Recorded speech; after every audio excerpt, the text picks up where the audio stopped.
Hello and welcome to the latest in this series of Anthropology Communicates seminars, which are hosted by the RAI and organised by the RAI's Policy and Practice Committee. The Policy and Practice Committee was established as a platform to improve links between anthropologists, policymakers and practitioners. Members of the committee straddle academia and applied work. Some work in universities, but others work in the health sector, in development and humanitarian aid, in the civil service, corporate sector, and for CSOs. But they're united in all being anthropologists or being passionate about anthropology and the discipline's ability to communicate and to contribute to both understanding and to improving the world that we inhabit. Which brings us to the Anthropology Communicates seminar series.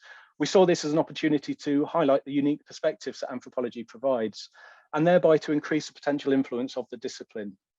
At the same time, it's also an opportunity to encourage anthropologists to engage with different audiences and in different settings and contexts, and by doing so to bring about positive social impact. Today's webinar, Anthropology Communicates with Corporations. We're going to look at examples from the worlds of fashion, consumer goods and extractive industries, and the panel will discuss the role that anthropology can play in shaping the possibilities and futures of corporate practice. And we'll also consider where the ethical limits to anthropology's cooperation with business might lie. We have three fantastic speakers who I will now introduce in turn. First, Rebecca Prentice, reader in Anthropology and International Development at the School of Global Studies, University of Sussex. Rebecca is the author of Thieving a Chance, Factory Work, Illicit Labour and Neoliberal Subjectivities in Trinidad. We have my colleague from SOAS, Catherine Dolan, who's also a member of the Policy and Practice Committee. Catherine is a reader in anthropology in the Anthropology Department at SOAS, as I said. Her research centres on how business engages with development concerns under the aegis of responsible capitalism. So things like fair trade, inclusive market initiatives and CSR programs. She's the co-editor with Dinah Rajak of the book, The Anthropology of Corporate Social Responsibility, which brings us on to our third speaker, Dinah Rajak, who is reader in Anthropology and Development at the School of Global Studies at the University of Sussex.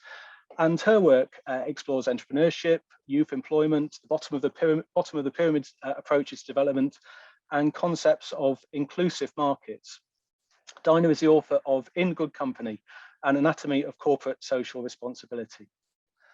The format we're going to take today will be for first Rebecca, then Catherine, then Dinah to talk in turn, for that will take up the first 60 minutes. Each will be presenting ethnographic case studies drawn from their own research. And there'll be a short sort of transition period between each presentation. So if you have any questions or if you need clarification or if you want to make a point, then if you could put it in the chat and I'll be able to put that to our speakers today. Then in the second hour, we'll switch off the recording and that will allow us to open up and widen out. And I'll invite questions, which you can ask live or again through the chat, but also not just questions, but also thoughts or comments or ideas and reflections. So not a conventional question and answer session, more a chance for you to join in this ongoing conversation as part of the Anthropology Communicates series. So having introduced the speakers and the format, I will now hand over to Rebecca. And I think you've probably got some slides. So if you want to put them online, Rebecca. I've never shared slides in quite that way before, but this is perfect. Okay, thank you so much, Richard. And thanks for having me, to Catherine especially for inviting me and the RAI for organizing. I'm excited to be part of this conversation. So my research is on labor rights and labor conditions in the global garment industry. And I'm specifically interested in what labor rights are in a world of global supply chains that transcend national jurisdictions of regulation and law, and given the absence of any real international system for regulating labor standards. And in recent years, I've looked at how labor rights become reconfigured in the aftermath of a major industrial disaster. So my latest research focuses on the 2013 collapse of the Rana Plaza building in Bangladesh. As I'm sure many of you know, Rana Plaza was an 8-story building housing garment factories that produced for 30 different global fashion brands. It collapsed in April 2013, killing 1,134 people and injuring hundreds more. Almost all the victims were garment workers. People who worked in other parts of the building were sent home after a crack was discovered, but garment workers, up against hard deadlines for global fashion brands, were made to keep working. And this is why the Rana Plaza collapse is a story about labor rights violations, the disposable way workers are treated, and their inability to assert a right to refuse unsafe work. I've been investigating the Rana Plaza arrangement, which is the name given to the $30 million of compensation that global fashion brands paid to survivors after that collapse. It was a voluntary, multi-stakeholder, completely non-adversarial agreement facilitated by the ILO, the UN's International Labour Organization.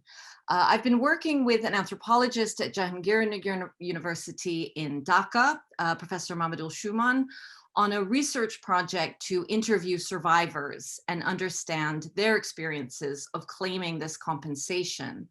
But most of my research, and this is what I'm going to talk about today, most of my research has been here in Europe, where the companies are based, as well as other stakeholders like the ILO, global trade unions, and labor rights campaign groups, all of whom played a big role in the creation and administration of this compensation agreement, which I'll just refer to as the arrangement. So since 2016, I've been doing what is often called multi-sited ethnography, as all of you know. Well, you don't all know I've been doing it, but you all know what it is, where I've traveled to different places like Geneva and Brussels, Dhaka and London to interview people involved in the arrangement, including corporate representatives from brand name companies and anti-sweatshop campaigners taking part in protest actions. And for our purposes today, I want to pick up on one really small strand of my research, and that is my engagement with corporations and specifically a corporate foundation. I'm going to tell a miniaturized version of that story. But before I do, I want to tell you a tiny bit more about the Rana Plaza arrangement because it is essential to the story. Rebecca, do you maybe want to move on to your second slide and go into the slide mode, because somebody just mentioned that we're not seeing the slide you're talking about properly. Do you know what it might be? It might be, let me just do it the other way. Sure. I always just share my desktop.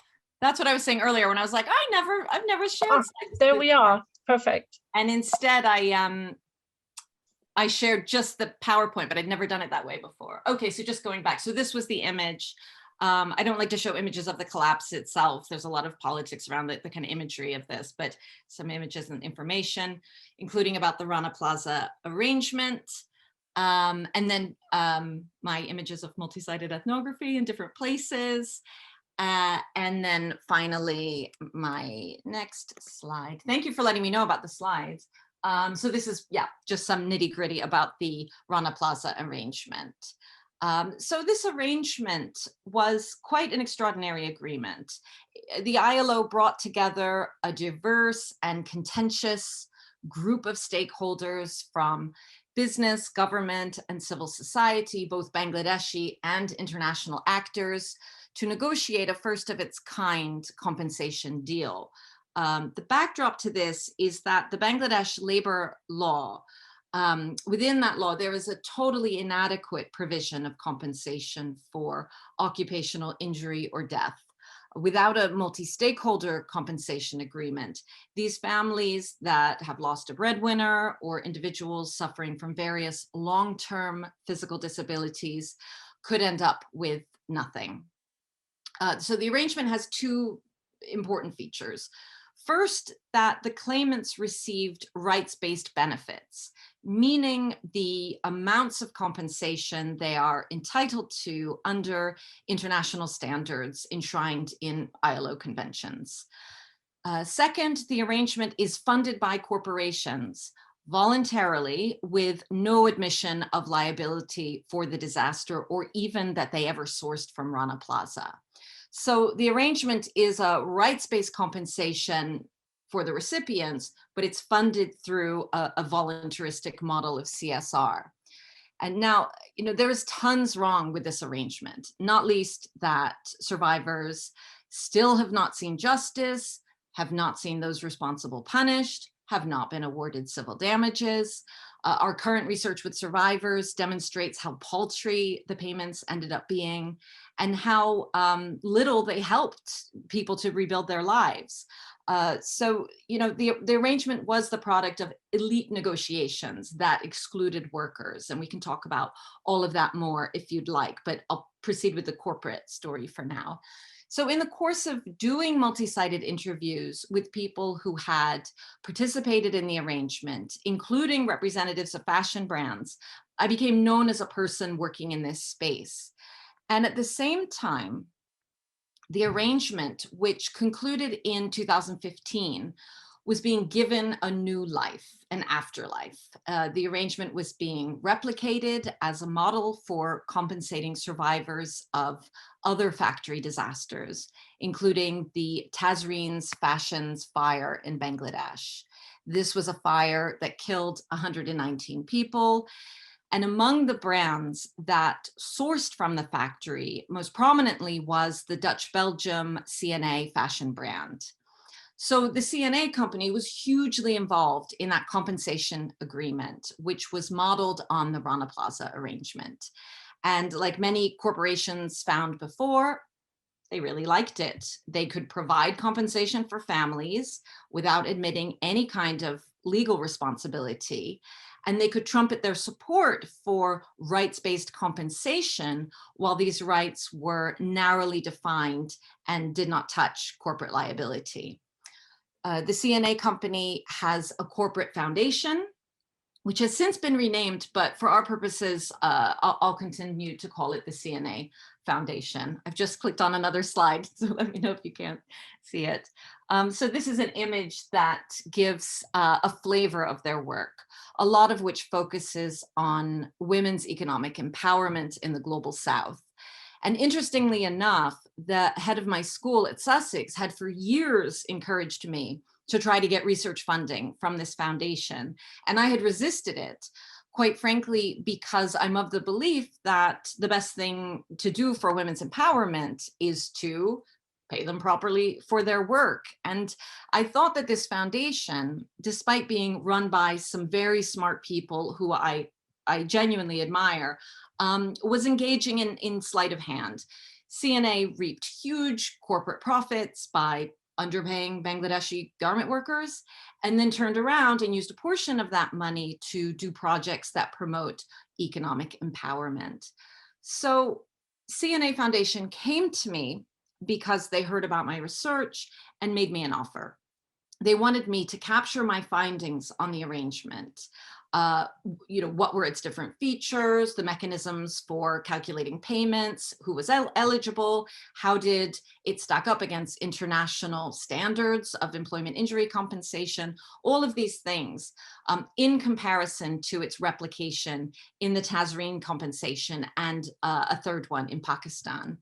As an anthropologist, I had done all of this multi-sided ethnographic research. And here I was being offered the opportunity to develop this research beyond what I was doing academically and put my findings into the hands of those who could make use of them. So I agreed to this collaboration and produced a 33-page report. Here it is, comparing these factory disaster compensation schemes and making policy recommendations. And I'll put a link in the chat. Can I do this? Yes, in case you want to see it. I have this ready. Can I just send that? Yeah, hopefully. Does that work? Maybe. If you want to see it in more detail. So the CNA Foundation also paid me to attend a number of corporate events and UN and EU business and human rights forums to share the recommendations from my research. In my remaining time, I want to talk about negotiating the contract I had with CNA Foundation. I hope this will lay some groundwork for discussing how anthropologists and corporations can and should or should not collaborate with one another. I've explained already my initial skepticism about this foundation. As someone whose academic career is basically based on an analysis of how capital extracts surplus value from garment workers, I perceived the foundation's funding as ethically suspect. And for comparison, take the example of the Clean Clothes campaign. It is the world's biggest network of garment industry labor rights activists. They rely on external funding, but refuse to take funds from corporate foundations like this one. In addition to my concern over how I could accept funding at all, was a real fear over how my work might be used. And I'll focus on that part now. I was being asked to assemble the lessons learned from 3 post-disaster compensation agreements. And I knew that this research could be used by corporations as a blueprint or handbook for what to do after a massive garment factory fire or collapse. Whereas surely the effort should be on protecting the safety of factories, rather than trying to manage the aftermath of a preventable disaster, which I'll say as an aside, in Bangladesh in recent years, has achieved largely through binding legal agreements that place liability for factory safety on corporations. But, I won't get into that now. So, I had a lot of mixed feelings and was somewhat sickened by the idea that my work might be used to help companies rescue their reputations after workers had been killed due to corporate failures to ensure safety. But on the other hand, my research really called for recentering rights in global supply chains and state responsibility to regulate labor practices.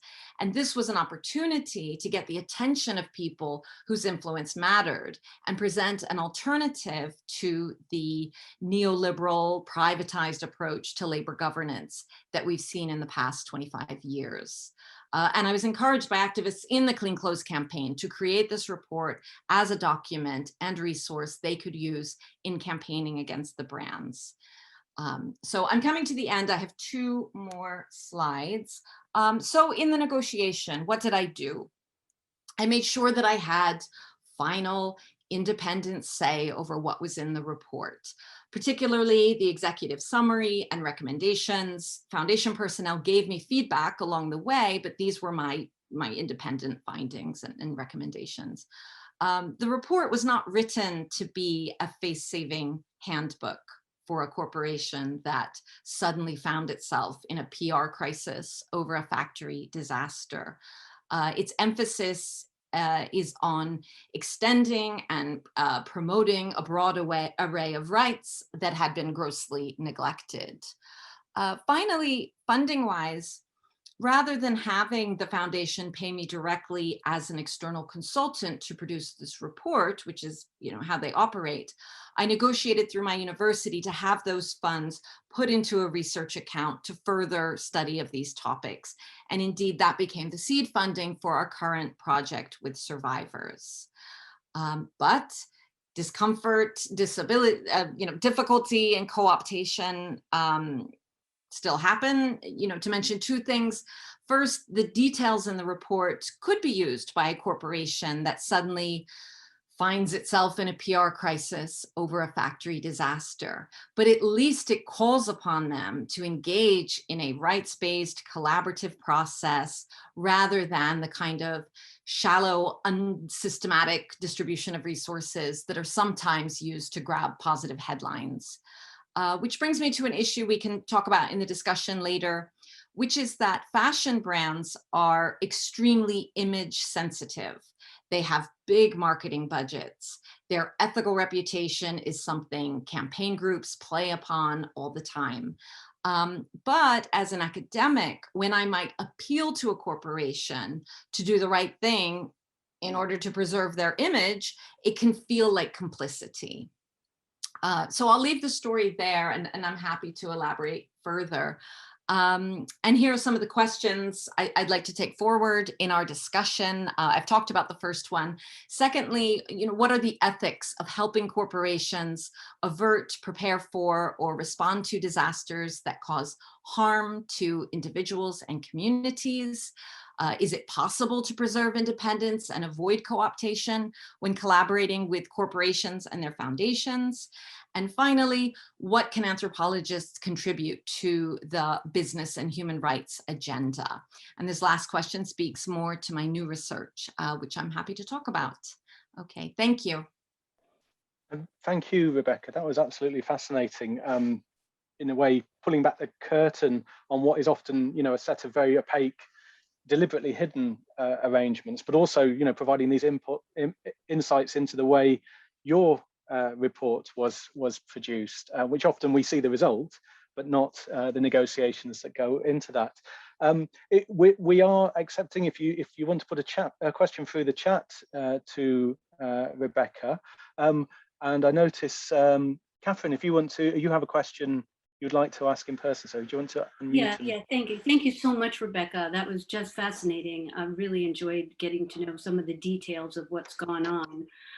You mentioned that the agreement did not include any representation from workers, and I was wondering if you could expand upon why that was, given the kind of common sense narrative around inclusion and participation of this type of population in these sorts of schemes. Thank you so much, Catherine. That's a great question.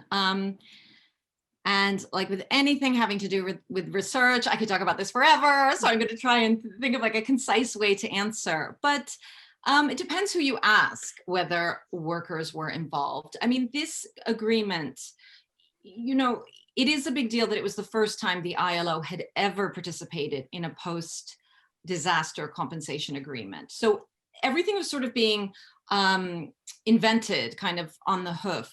A lot, for those who know anything about the Bangladeshi garment industry, this was happening at the same time as a massive agreement was also being hammered out to inspect and remediate factories, an agreement between global trade unions and the corporations that I touched on a little bit in the talk. So there's a lot going on in the ferment after the Rana Plaza collapse.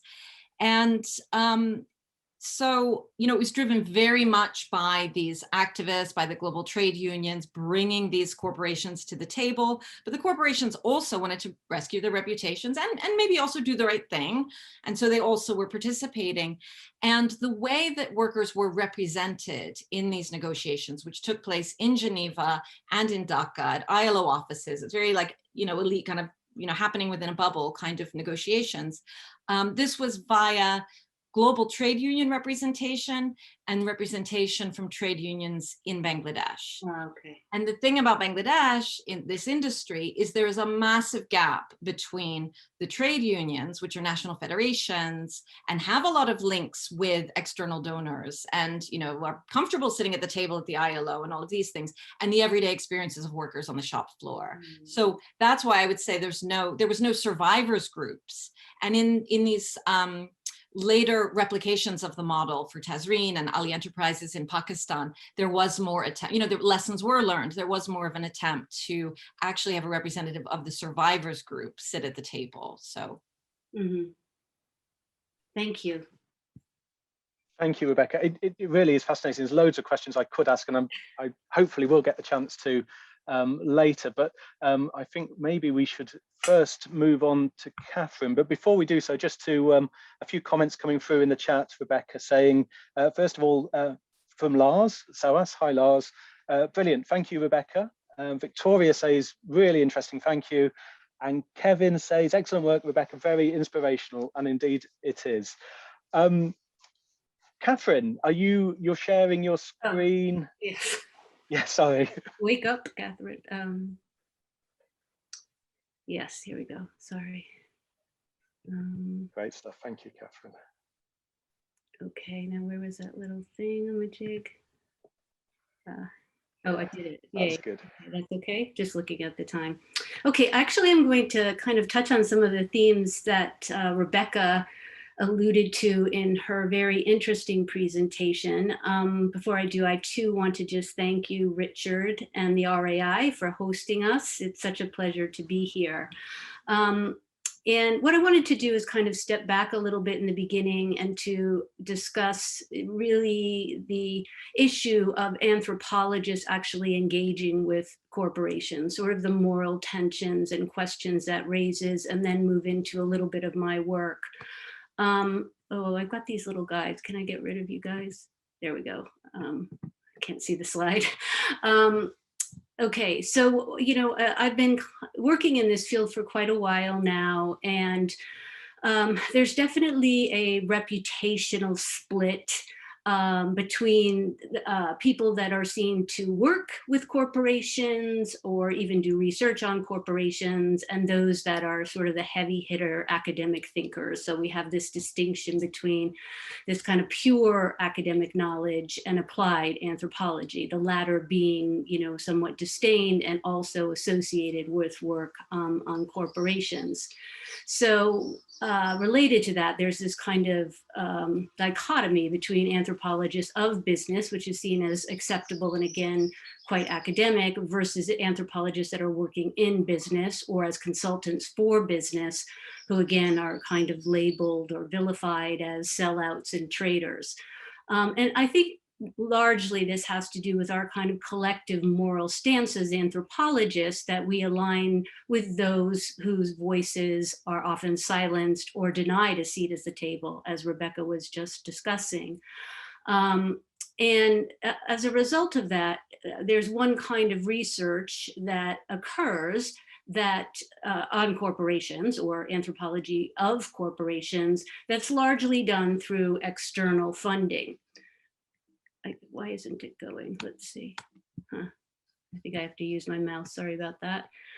So I just wanted to talk about a few quick projects just to give you an illustration of this distinction between the work that I've done that's anthropology of business, much of which I've done with Dinah, colleague here today, and anthropology in business, and then come to the moral sort of ethical questions that these two approaches raise. So obviously today I'm talking about a version of corporate social responsibility, which is really this trend towards inclusive business or inclusive markets, which is basically the way in which companies are positioning themselves as environmental stewards, or empowering those who live in poverty through opportunities to earn an income, empowering women, as Rebecca mentioned, through women's economic empowerment programs, and so on. And so one of the programs that I was working on through external funding was Walmart's Empowering Women Together program. And here you see Walmart giving, you know, women artisans the opportunity to become entrepreneurs, so-called, and sell their baskets and their beaded wear. This previous slide was in Ethiopia. This is in Tanzania, where Maasai women are beading for Walmart's online site, right? And so Walmart sees this program as a way to empower women. So researching this project meant that I had to sign a non-disclosure agreement initially, but I was allowed to have the privilege to publish and have an independent voice. I've also worked with P&G from this position, which means looking at P&G and the kind of values and knowledges that they're attempting to instill through their work. So P&G has a very big program which basically works on promoting girls' education through the sale of their Always sanitary pads. So it's based on this correlation that's been made widely in international development circles, that girls who miss school end up inevitably failing to contribute to their household and to the community and then to the wider national economy. And so P&G has all these kind of puberty hygiene programs. This is in Ghana, where they're teaching girls about how you use a sanitary pad, getting girls into school, giving them sanitary pads so they can attend school. And the last example of this is the whole kind of flurry of bottom of the pyramid programs that Dinah and I are working on together. They're often called last mile distribution systems because corporations use women like the Shakti Mama on the left or this Jita woman on the right, who are selling products, consumer goods, pens, fortified yogurt, soap, shampoo, toiletries, through villages, door to door. Okay, so basically from doing a kind of work from the perspective of anthropology of business, you see the way in which these opportunities are being provided. I mean, I work in Africa largely, but that they're always shaped by the interests of corporate supply chains in the same way that Becky was just referring to. We also see the way that they are creating consumers by introducing all these new products, right? Fortified yogurt or solar lanterns or water purifier that people don't have, as Alice Street talks about, introducing nutrition and wellness, and then also giving rise to new practices, such as using sanitary pads where girls in rural Ghana did not use. Then finally, they're also creating these entrepreneurial opportunities and in the process creating new subjectivities as market actors. So the question that all this research of business raises over and over and over again, is this just corporate greenwashing? Is there anything really transformative going on here? Are these are actually these examples of inclusive capitalism where people are being brought into the market and given opportunities to participate on fair terms?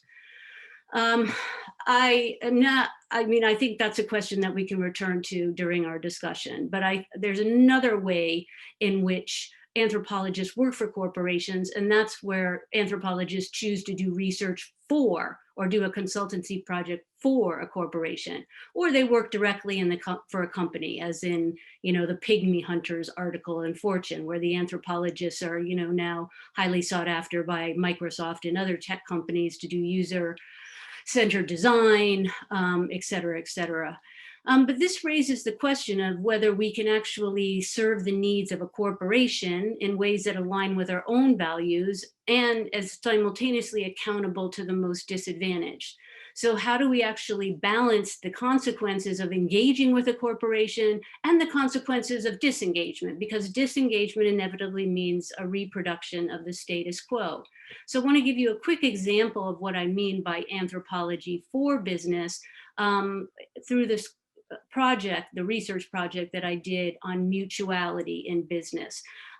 This was a multi-year research program that was a partnership between the Said Business School, University of Oxford, where I was at the time, using pseudonyms for the name of the company.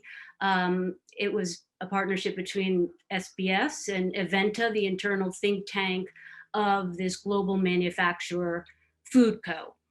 So the project had 7 or 8 work streams, and it was very much framed initially through the kind of epistemologies of business, right? We want action, we want, we want outcomes that can be actioned. We don't want to see descriptive narratives. We want to have bullet points and ways forward, and also kind of a methodological privileging of RCTs and quantitative surveys over qualitative research.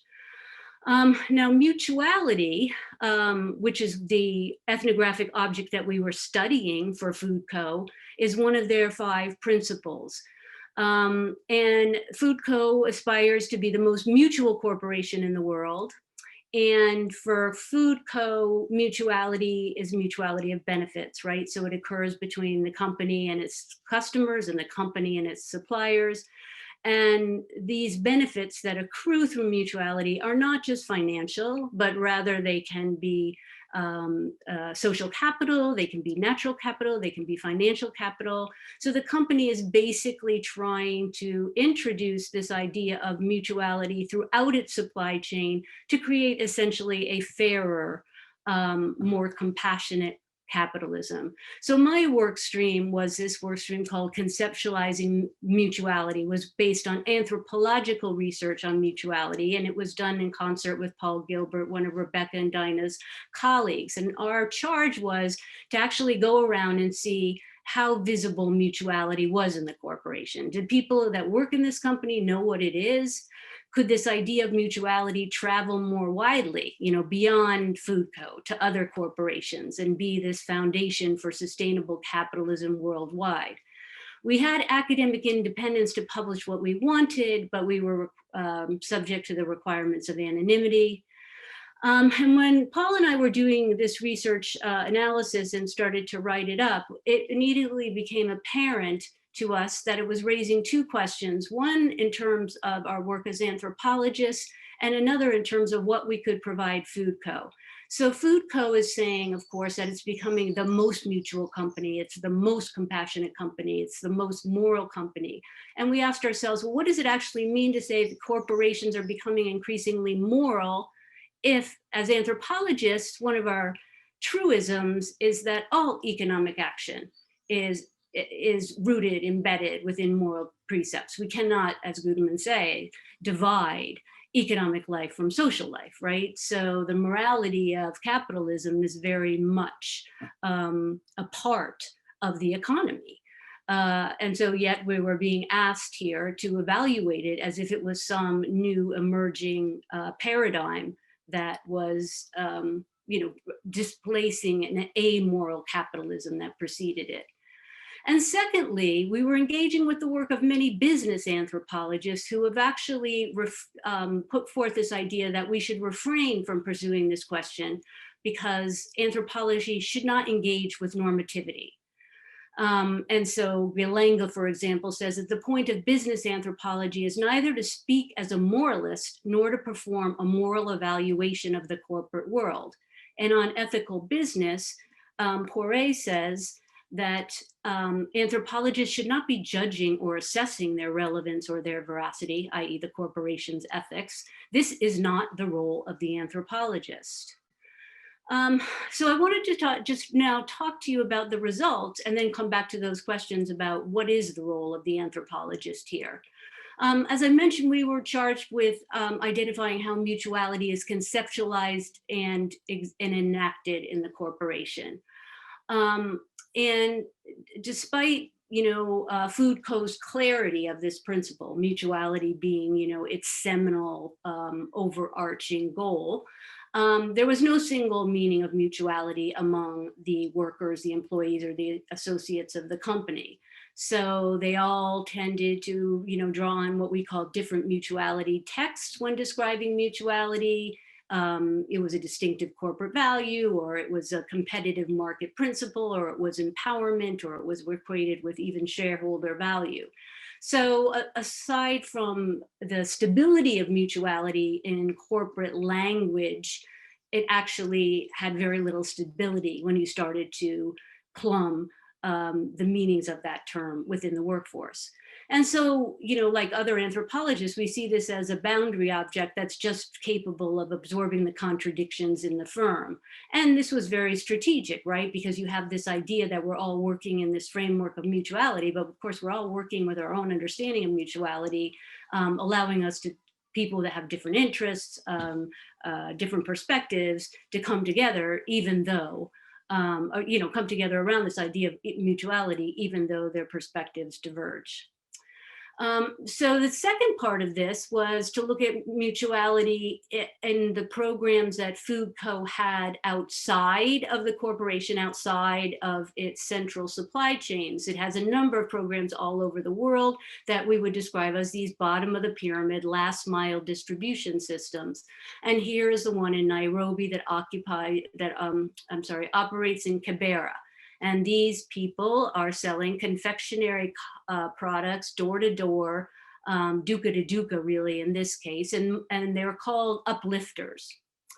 And in contrast to the people that worked in the corporation, these people saw, the uplifters that is, mutuality as part of their relationship with the corporation rather than an approach to doing business. It wasn't about anything that was sustainable or compassionate or creative. Capitalism wasn't even mentioned. It was about the way that the company treats me and I'm supposed to treat the company. But they were actually not even really aware that mutuality was a driving principle behind this entire program, right? So much like you see in fair trade, a lack of awareness that there's all this kind of intentioned action occurring that people are purported beneficiaries are completely aware of.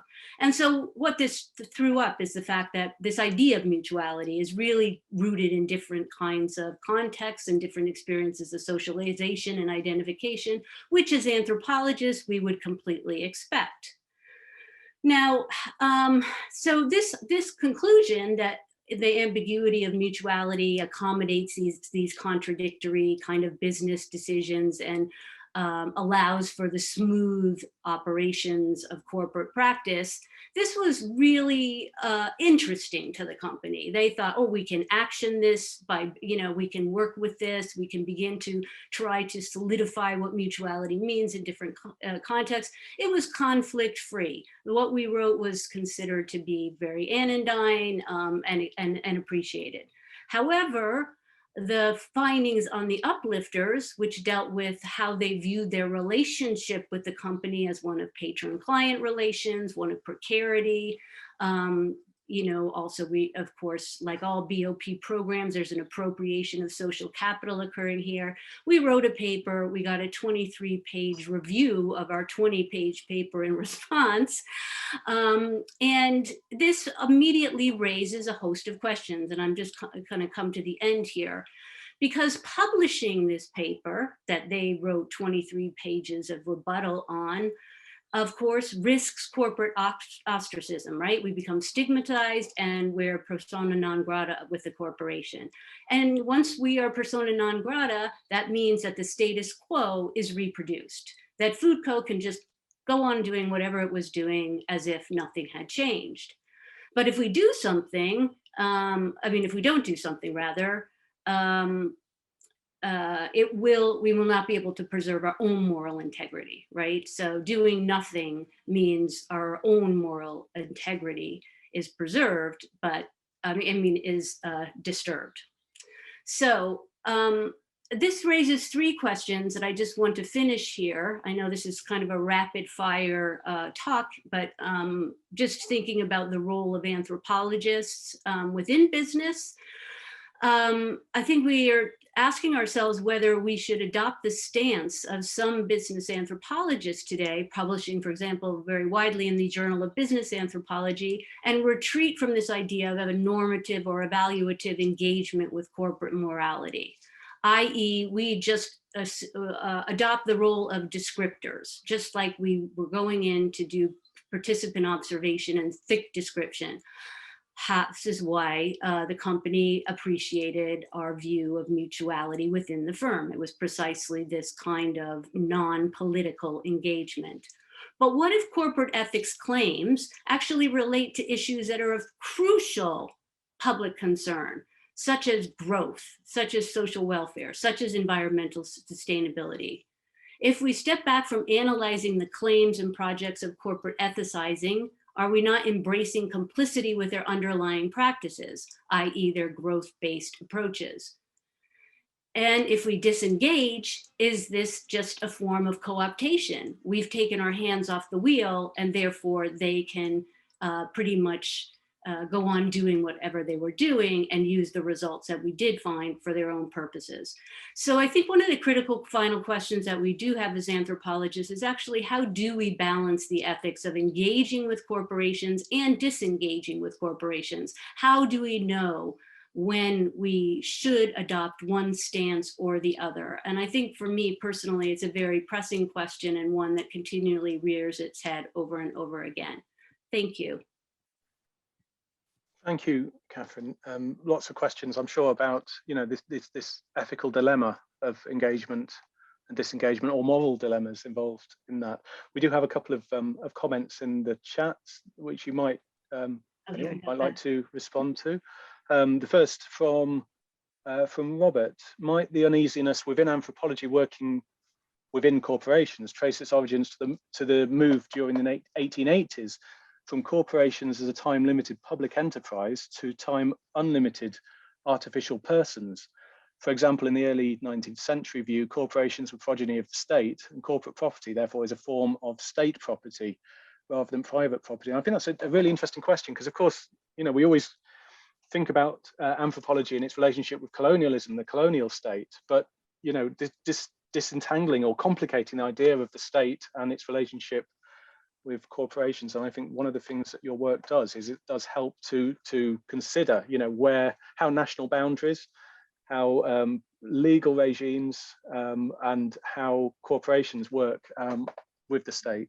Yeah, I mean, I think it's important to think, I mean, I think this historical perspective is really critical. And one of the things that Dinah and I had written about previously is the way in which this relationship between business and society waxes and wanes over time, right? Since the 18th century and the 19th century, you've had periods where, you know, corporate paternalism has brought business right to the coalface of society. And there's a much more nested relationship between business and society. And even in, for example, Dinah's work in South Africa, that corporate paternalism existed into the 20th century. So it's not necessarily an archaic relic, but I guess my point being that the kind of the interrelationship between the state, the corporation, and society is something that vacillates generation to generation. And of course, a lot of the things that we're seeing today are a direct product of neoliberalism. We also have a comment here from Robert about engagement with corporations. And it is a two-way process, which requires some degree of compromise on both sides. Otherwise, there will be no engagement, as I think you made the argument, Catherine. Anthropologists have to therefore focus on solutions as well as analysis of the corporate environment in order to gain attention and facilitate engagement in the corporate world.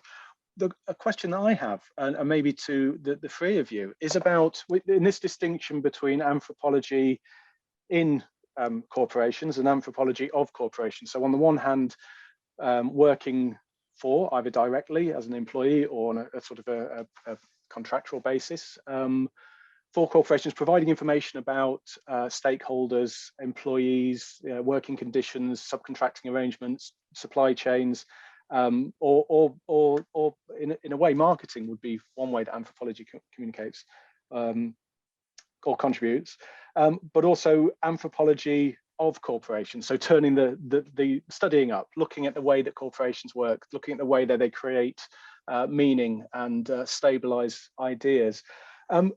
The question I had really was about how you present yourselves to the corporation and how you explain yourself as an anthropologist and what anthropology does. How much understanding within the corporation is there of anthropology as a discipline and the perspectives and approach of anthropology? Well, within FoodCo, there's quite a bit of knowledge about anthropology. As I mentioned, they have a culture lab, an internal think tank in which they basically study organizational culture within the company, and they don't use anthropology per se, but they use cultural models and theories like Edward Schein to be able to understand the culture of FoodCo and so forth. So they get anthropology, but from that perspective of anthropologists in the company, fleshing out what's going on between our workers, between the environment and our workers. So a lot of that kind of corporate ethnography that you see today. Walmart was clueless about really what anthropology could bring to the party, I should say. They understood what anthropology was.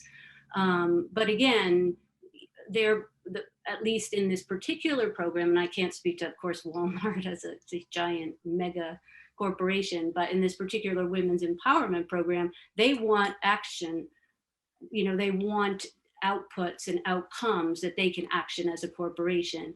And that in their mind, that is not well suited to long-term qualitative ethnography. It is about, should we do an RCT? Should we do a survey of these women to see what they think about X, Y, and Z?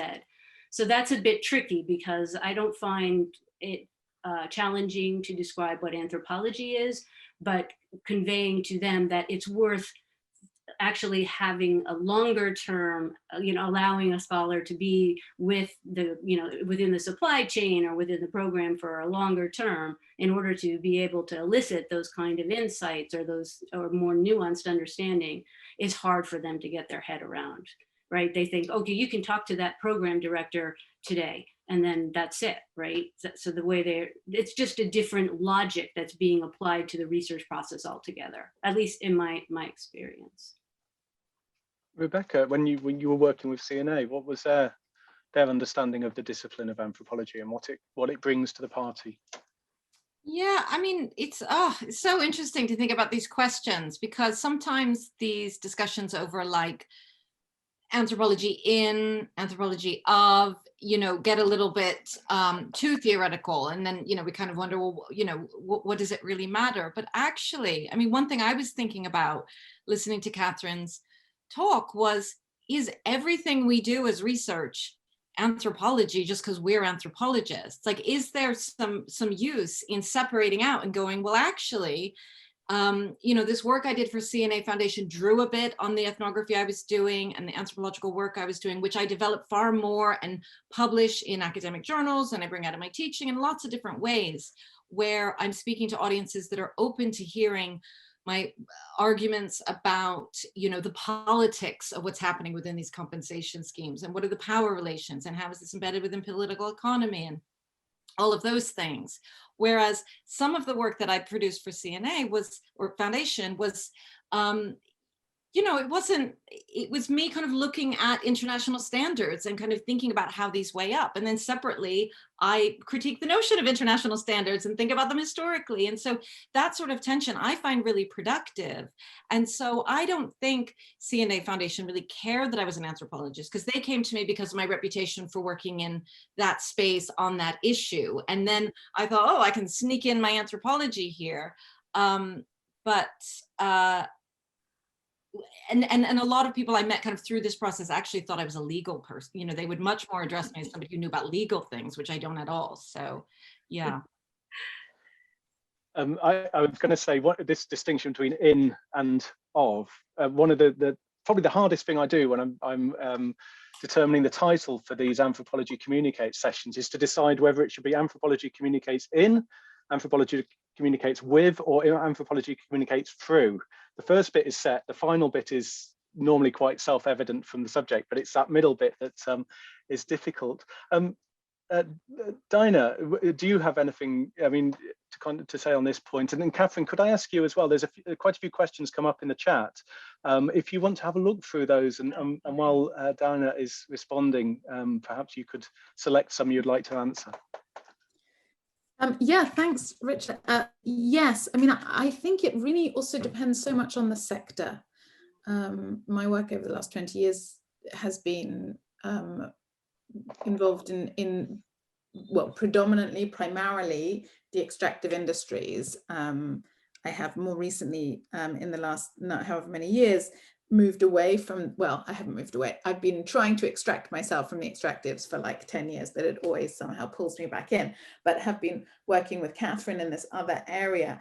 And the extractive industries are rather different because they have a very, very, very long history of engagement with anthropologists, both because they have a long history of engagement with colonialism, but also because they are all of those things. They are deeply rooted. They are going into remote areas. They are doing it for a long time. All of these things means that they require not just kind of geoprospectors, but sort of social geoprospectors. They need to get in access to communities. They need to know how to. They need to know the social and kind of topography of the area, all of these things. And for that reason, they've seen the value of anthropological tools and skill sets and knowledge for a very long time, whether anthropologists, mediators, translators, allies, partners in divide and rule, whatever it is, whether it's the dark side or the sunny side.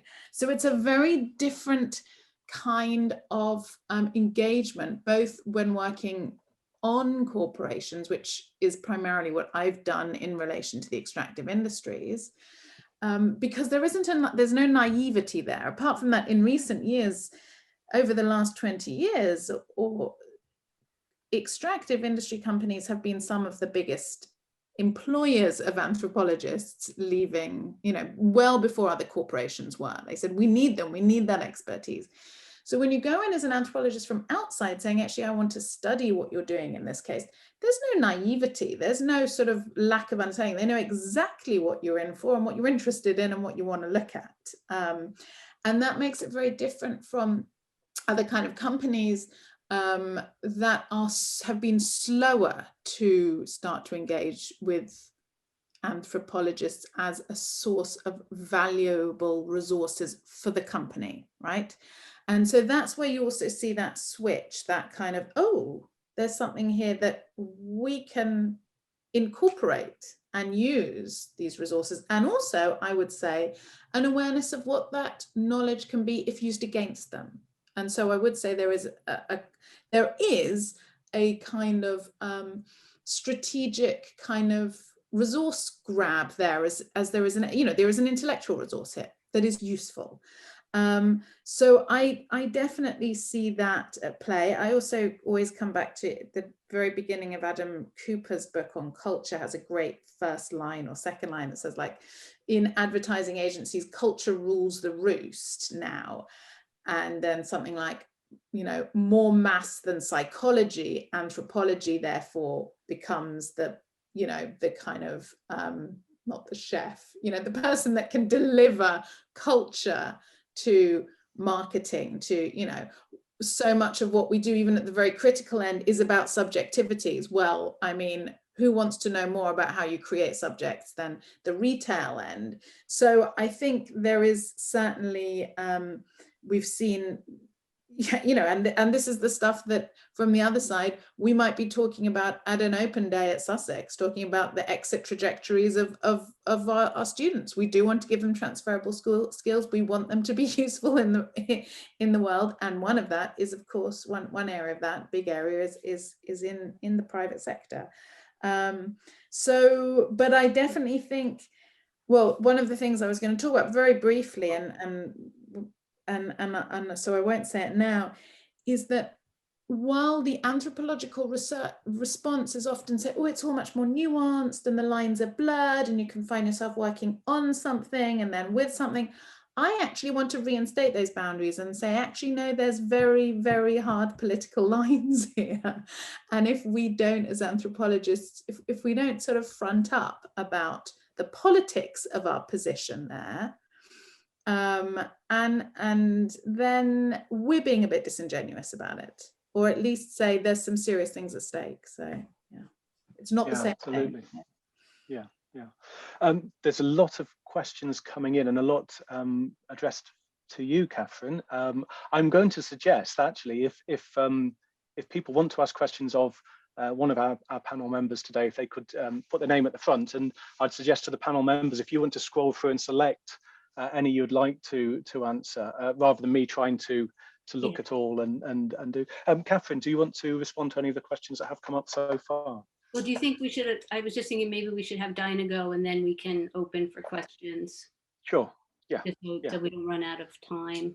Yeah, okay. Well, over to you, Dinah. Okay, I'll just share this thing.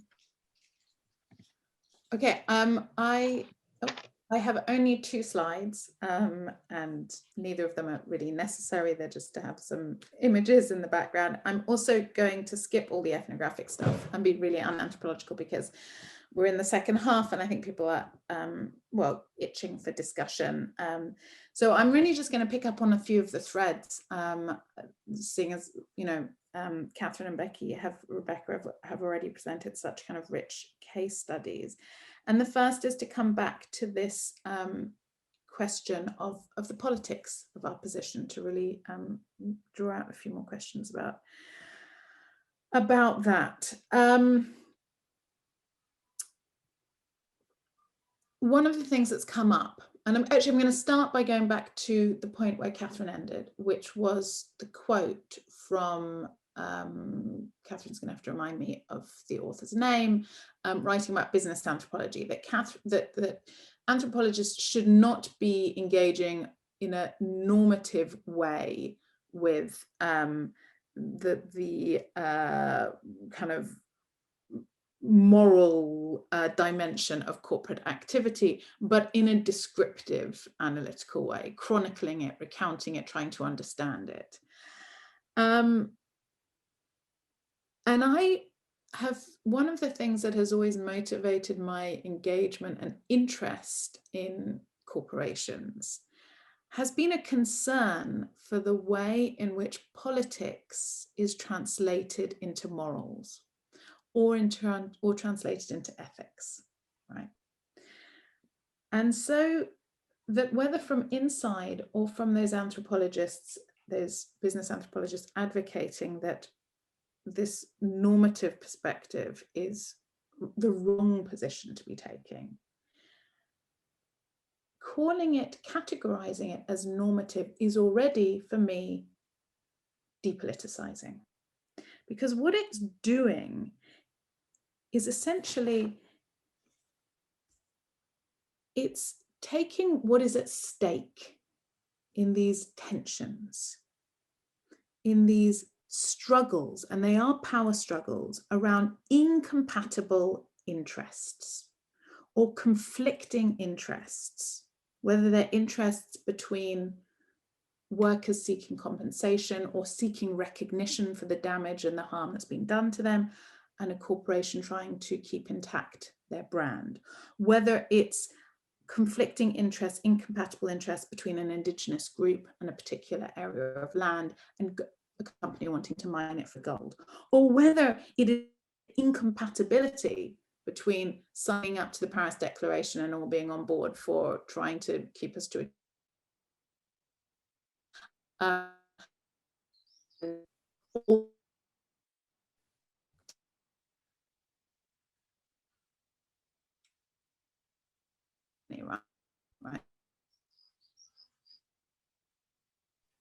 We'll give Dinah. Are hard power struggles, right? Politics. Sorry. Dinah, you just cut out for a minute. And so to call, oh, sorry. Yeah, you just cut out for Am I about still 30 in? seconds. Okay. Let me know if it happens again. Am I still cutting out? No, you're good now. You were just talking about incompatible interests and the climate record, I think was your last. Yes, yeah. So what's at stake here are power struggles, politics, and to reframe those in relation to ethics, to reframe those in terms of a supposedly sort of consensual language around sustainability, or the morals of responsibility or moral language, to say that that engagement would be normative is to take those politics away. And I think one of the things that I've been concerned with, or has motivated me, and I think is where anthropologists really have a very, very strong value to bring here, is in reinstating those politics, right? And to bringing back into the frame what is at stake here, right? And I think it's making it unavoidable to confront those politics. And what that means, of course, is saying, well, when asked whether you work with corporations or on corporations or being invited to, one has to confront those decisions, I think. Because ultimately, we don't, as Jane Geyer might have found out in, I think about her article working with the World Bank Inspection Panel on the Chad-Cameroon pipeline, hanging in there, hoping that your findings and your knowledge as an anthropologist will be used in the way that you expect them to be used, is at best naive. So I think this does come down to a question of politics and very much questioning this sort of dissolution of our engagement with corporations into questions of ethics. Right, so how do anthropologists do that, and what value is that? I would say that one thing that has always this goes back to actually a point Rebecca made right at the beginning of a former head of school saying, oh, you work on this area, there must be tons of money from corporations that you can fund your research. So as academics, there's two big pressures, right? One is the kind of rather mercenary academic pressure for impact and potential research money. And when you work on corporations, that is all framed in terms of how can you get money out of corporations and impact stories as well about how you're changing their policy, right? And that's coming from our own kind of corporate settings. The other is the slight vanity that there is in hoping, oh, if I do have influence, then those corporations will come and will want to partner with me or work with me and say, you know, and that, of course, as I said, I think various different corporations see the value of anthropological tools or of expertise and also look for those partnerships. And of course, the third is our own desire, very real desire to want our work to have meaning and where to do that, and that involves forms of engagement, right? So there's these different pressures, and that raises questions for us of saying, we don't just want to be sitting there writing about corporations and what they're doing and the politics of that, but actually engaging, finding a point of communication, as you said. But the doors that seem to be open all seem to channel towards working with corporations, hence the title of this session. And the very, very brief thing that I want to talk about before I close and really opening more questions is switching up that preposition that you offered, Richard, all those prepositions of working on anthropologists of corporations, work studying corporations, on corporations, with corporations, and replacing it with against. Okay, I want to throw that one out there and saying, okay, so what about these anthropological tools and skills and expertise might be used to communicate with corporations from, dare I say it, a combative position or an adversarial position or a lobbying position?